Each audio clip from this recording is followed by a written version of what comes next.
নমস্কার বন্ধুরা, সবিতা কিচেনে সবাইকে স্বাগত। আজও আমি আরও একটা রেসিপি নিয়ে হাজির হয়ে গেছি। আজ আমি বানাবো ধনেপাতার পকোড়া। দেখুন ধনেপাতার পকোড়া কত সুন্দর হয়েছে, দেখতেও যেমন সুন্দর হয়েছে খেতেও কিন্তু ততটাই ভালো হয়েছে আর ভীষণ মুচমুচে হয়েছে। একটা ভেঙেও দেখাচ্ছি, আপনারা দেখুন। এই দেখুন, উপরটা মচমচা আর ভেতরটা কীরকম দেখুন সফটি।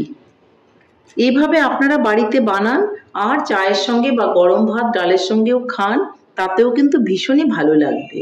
তাহলে আর বেশি দেরি না করে ঝটপট ধনেপাতা বাজার থেকে নিয়ে আসুন আর বাড়িতে এইভাবে পকোড়া বানিয়ে খান, আপনাদেরও কিন্তু ভীষণই ভালো লাগবে।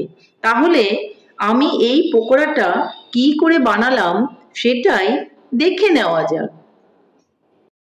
ধনেপাতার বড়া বানাতে গেলে প্রথমে কিন্তু ধনেপাতা নিয়ে নিতে হবে। আমি ধনেপাতাগুলো দেখুন নিয়ে নিয়েছি আর এখান থেকে খুব সুন্দর করে আমাকে বেছে নিতে হবে। এইভাবে করে গোড়ার দিকটা পরিষ্কার রেখে এইভাবে একটা একটা করে আমাকে ধনেপাতাগুলো বেছে নিতে হবে। আমি দেখাচ্ছি, এইভাবে করে নিচ্ছি। এই ছোট যে পাতাগুলো থাকে বা গোড়ার দিকটা, এই গোড়ার দিকটা একটু পরিষ্কার করে, নোংরা থাকলে এইভাবে আমাকে সবগুলোই পরিষ্কার করে নিতে হবে। এই যে যেমন ছোট পাতাটা আছে এটাকে আমি বাদ দিয়ে দেব আর এইভাবে কিন্তু আমি গোড়া সহই কিন্তু ধনেপাতাগুলো নিয়ে নেব। তাহলে আমি সবগুলো ধনেপাতাই এইভাবে বেছে নিচ্ছি। সবগুলো ধনেপাতার কিন্তু আমি গোড়ার দিকটা বেছে নিয়েছি আর এইভাবে গোড়াটাকে ঠিকঠাক রেখে শিকড়টাকে এইভাবে ফেলে দিতে হবে, যেন পাতার ডাঁটিগুলো ছাড়া ছাড়া না হয়ে যায়। এদিকে কিন্তু অবশ্যই খেয়াল রাখতে হবে। দেখুন এইভাবে গোড়াটাকে বাদ দিয়ে দিতে হবে, কিন্তু গোড়ার থেকে যে শুরুটা হয়েছে সবগুলো পাতায় কিন্তু এভাবে লেগে থাকতে হবে, এই দিকটা খেয়াল রাখতে হবে। দেখুন, তাহলে এইভাবে করে আমি আবারও গোড়ার দিকটা ছিঁড়ে নিচ্ছি। সবগুলো গোড়ার দিকটাই আমি এভাবে ফেলে দিয়ে আপনাদের দেখাচ্ছি। ধনেপাতার গোড়াগুলো কিন্তু আমি সবই বেছে নিয়েছি। দেখুন, এটাকে আমি একটু সরিয়ে নেব। এখন আমি নিয়ে নেব একটা বোল। আমি ধনেপাতার বড়া বানানোর জন্য একটু ব্যাটার বানিয়ে নেব, যার জন্য ব্যাটারের জন্য আমি নিয়ে নেব চালের গুঁড়ো। চালের গুঁড়ো দিলে একটু ক্রাঞ্চি হবে। তারপর আমি নিয়ে নেব দেখুন ময়দা। নিয়ে নিলাম অল্প করে ময়দা। এখন আমি নিয়ে নেব অল্প করে বেসন।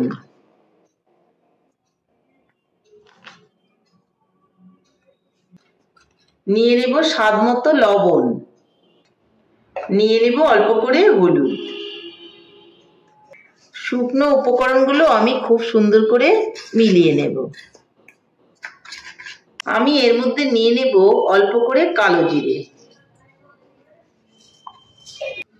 এখন আমি কালো জিরাটাকেও মিলিয়ে দেব আর অল্প অল্প করে জল দিয়ে ব্যাটারটাকে আমি বানিয়ে নেব।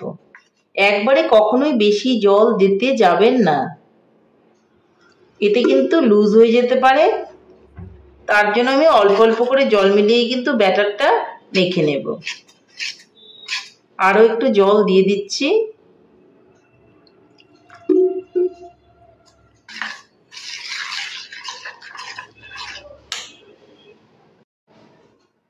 এর মধ্যে এখন আমি দিয়ে দিব অল্প করে সাদা তেল।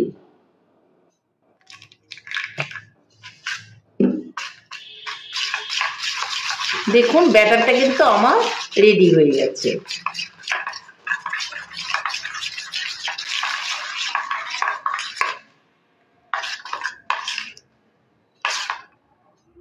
দেখুন ব্যাটারটা কিন্তু আমার এরকমই হবে, এর থেকে ঘন বা পাতলা করা যাবে না।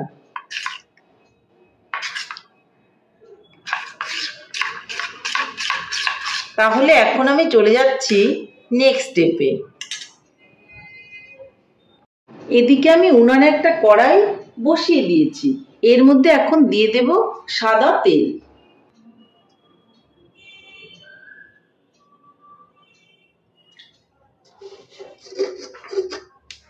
আমি কিন্তু একটা লোহার কড়াই নিয়েছি। লোহার কড়াইয়ে ভাজলে পরে ভাজাটা খুব সুন্দর হয় আর তেলটা কিন্তু পুড়েও যায় না। আপনারা দেখবেন বানিয়ে, আর ভাজতেও ভীষণ ভালো লাগবে। তেলটা কিন্তু আমার গরম হয়ে গেছে।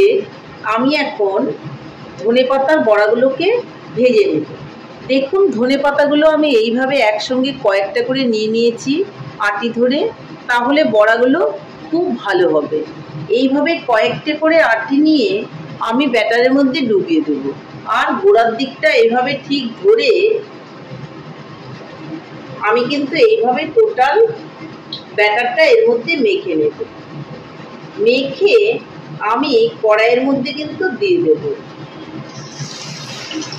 এইভাবে কিন্তু আমি ধনেপাতার বড়াগুলোকে ভেজে নেব। এতে বড়াগুলো খুব সুন্দর হবে খেতে। দেখুন আবারও কিন্তু একইভাবে গোড়ার দিকটা ধরে আমি কিন্তু ব্যাটারটা দিয়ে দিলাম। এইভাবে আমি অল্প অল্প করে ভেজে নেব। একবারে অনেকগুলো দেওয়া যাবে না, এতে জড়িয়ে যাবে আর ভাজাটাও কিন্তু ভালো হবে না। যেন ভাজাটা ভালো হয়, যার জন্য আমি অল্প অল্প করে দেব আর ভাজাটা ভেজে নেব। দেখুন একটা আমি উল্টেও দিলাম, যেটা আমি আগে দিয়েছিলাম। এইভাবে একটা সাইড একটু হয়ে এলে তারপর আমি আরেকটা সাইড উল্টে দেব। দেখুন ধনেপাতার বড়াগুলোকে আমি উল্টে পাল্টে লাল লাল করে ভেজে নিচ্ছি। একটু লাল লাল করেই কিন্তু ভেজে নিতে হবে, তা না হলে কিন্তু বড়াগুলো ভালো হবে না। বড়া বা পকোড়া বলতে পারেন, আপনারা যেটাই বলুন, বড়া বা পকোড়া দুটোরই স্বাদ কিন্তু একই হবে, শুধু নামটাই চেঞ্জ হয়ে যাবে। এখন শীত থাকতে থাকতে আপনারা ধনেপাতা বাজার থেকে এনে এইভাবে বাড়িতে বিকেলে চায়ের সঙ্গে বানিয়ে খান, বা গরম ভাতেও কিন্তু আপনারা এটা খেতে পারেন, ভীষণই ভালো লাগবে। দেখুন গোল্ডেন ব্রাউন হয়ে গেছে। এইভাবে গোল্ডেন ব্রাউন করেই কিন্তু ভাজতে হবে, তা না হলে ভেতরটা কিন্তু কাঁচা রয়ে যাবে, খেতে মোটেও ভালো লাগবে না। এটা আরো একটুখানি হবে। বড়াগুলো কিন্তু আমার হয়ে গেছে। এখন আমি ধনেপাতার বড়াগুলোকে নামিয়ে নেব।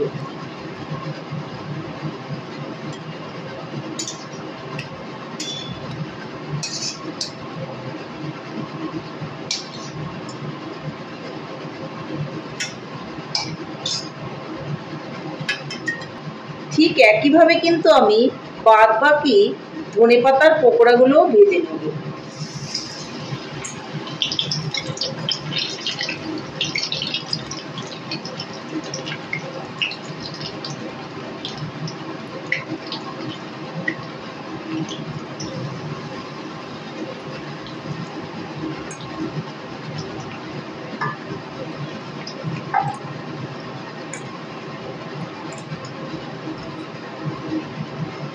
তাহলে আমি এইভাবে সবগুলো পকোড়াই ভেজে নিয়ে আপনাদেরকে দেখাচ্ছি।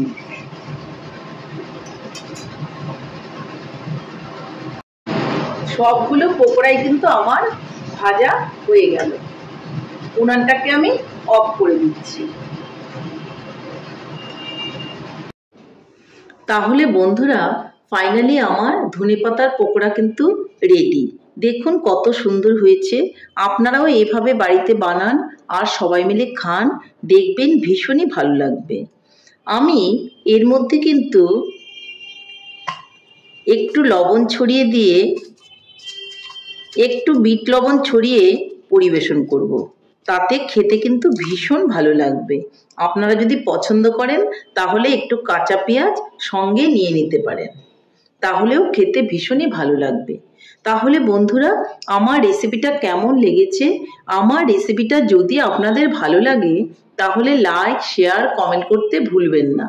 আর আপনি যদি আমার চ্যানেলের নতুন বন্ধু হয়ে থাকেন তাহলে চ্যানেলটা সাবস্ক্রাইব করার অনুরোধ রইল।